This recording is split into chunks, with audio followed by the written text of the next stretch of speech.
The views, thoughts, and opinions expressed in this podcast belong solely to those expressing them and do not necessarily reflect the OSIP Foundation Incorporated or any other group or individual. This podcast may contain dialogue or subject material that could be considered for mature audiences only. All aspects of How You Play the Game and the OSIP Foundation Incorporated are protected by copyright and other state and federal intellectual property laws. Unauthorized use without the express written consent of the OSIP Foundation Incorporated is strictly prohibited. If you're interested in sponsoring How You Play the Game, please email us at podcast@osipfoundation.org. Your sponsorship may be tax deductible. Hey everyone, welcome to another episode of How You Play the Game, the official podcast of the OSIP Foundation Incorporated. Yours truly, Jack Furlong, with you as we talked about what's going on as far as the world of sportsmanship is concerned. This is the first episode of the month of May, the year is 2026. As always, check us out online at osipfoundation.org. You can contact the show using the email address podcast@osipfoundation.org. And on the socials, we're at facebook.com/osipfoundation, X and Instagram at OSIP Foundation, hashtag How You Play the Game. Before we start, just another reminder that we've got our 4th annual celebration coming up at the end of this month. Tickets are on sale now. They're $100 each. Go to osipfoundation.org/celebration. Get your tickets now. We are also accepting sponsorships and silent auction donations, as well as if you can't attend but would like to buy a ticket for someone who otherwise cannot afford it, we'll take that as well. If you have any questions about it, please don't hesitate to reach out to us. We'd be glad to talk to you about it. Hope to see you there. It's going to be great. It's at the Hibernians in Hamilton, New Jersey on the 31st of May, Sunday, the 31st of May, 6 p.m.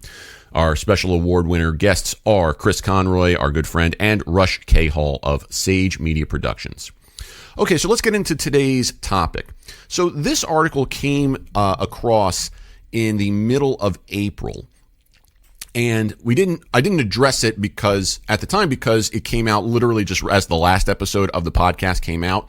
And what's interesting about it is that between then and now, more stuff has actually developed, not entirely related, but like kind of adjacent to it that kind of allows it to permeate and percolate a little bit.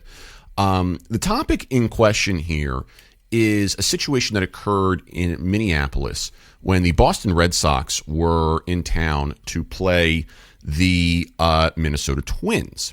And what happened was outfielder Jarren Duran basically flipped off a fan. And that in and of itself is obviously a no-no. But then when you begin to look at what happened, you start to see like, oh, there's precedent here that makes you take a step back. And the reason for that is if you do your research about Jarren Duran, you will know from the documentary that was on Netflix, I believe it's called The Clubhouse, a season with the Boston Red Sox. Jarren Duran opened up and talked about a lot of mental health issues. He was very vulnerable. He was incredibly open.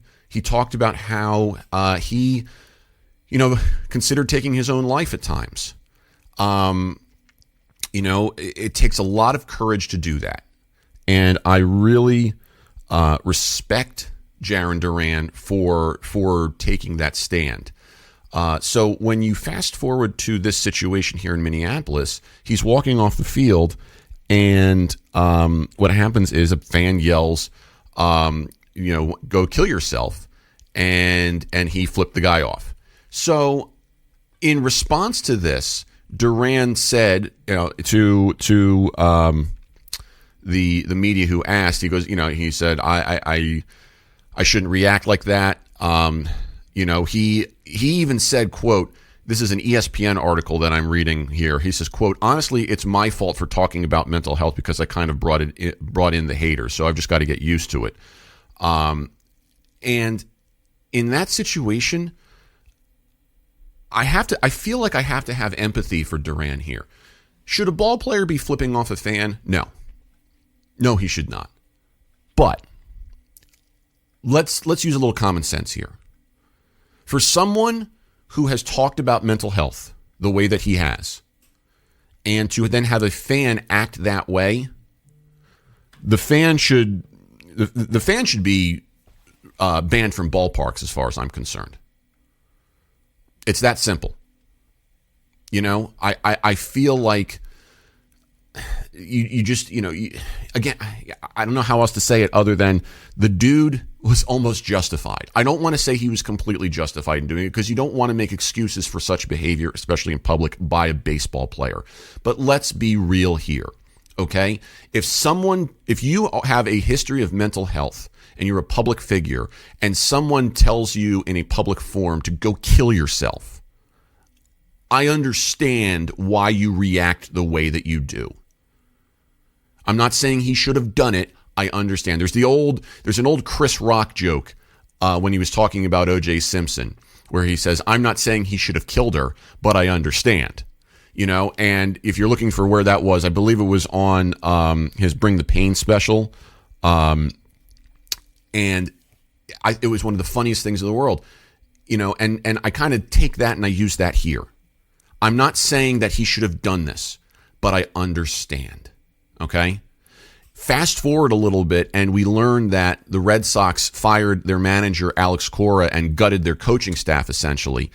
And not that it's directly related or anything, but you can just see the turmoil. You can see, what's going on there. So from the standpoint of mental health, when you think about, the window of tolerance, they call it in the world of therapy, you think about what's on the plate of these gentlemen, and geez, I mean, the poor dude is going through it, and then this happens. So I feel like the ultimate message here is, in a vacuum, should a ball player be flipping off a fan? No. But Duran said all the right things. He apologized for his reaction, and you know what? If I'm looking at it, I say no. I don't blame you one bit, Jaron. And I appreciate your apology, and if you need help with it, I'm in your corner to find you the help that you might request if you need it. But I can't fault you at all. I can't punish you at all. It was wrong what this fan did, and we got your back, okay? And this is coming from a Yankee fan. Not that I have animosity towards the Red Sox, but you think about the rivalry, and I'm looking at this and saying, I'm looking at it and saying, listen, you're a human being, and you took a very, very brave step in coming out and talking about this, and someone else is not respecting it, and that's not cool. That's not cool at all. So the long and the short of it is, Jaron, should you have done it? No, but I certainly understand, and we got your back. I think that's the best thing to do here. He a fan crossed the line here, and I can't fault you for your response. In fact, your response in context was calm by comparison to what I could have seen happen there. So, Jaron, we got you, man.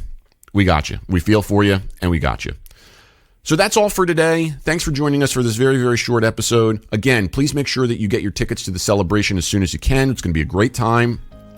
If you're interested in learning more about us, it's osipfoundation.org. The email address is podcast@osipfoundation.org. Facebook.com/osipfoundation. X and Instagram @osipfoundation. #HowYouPlayTheGame. We'll talk to everybody in just a few short weeks. And until then, treat each other with respect.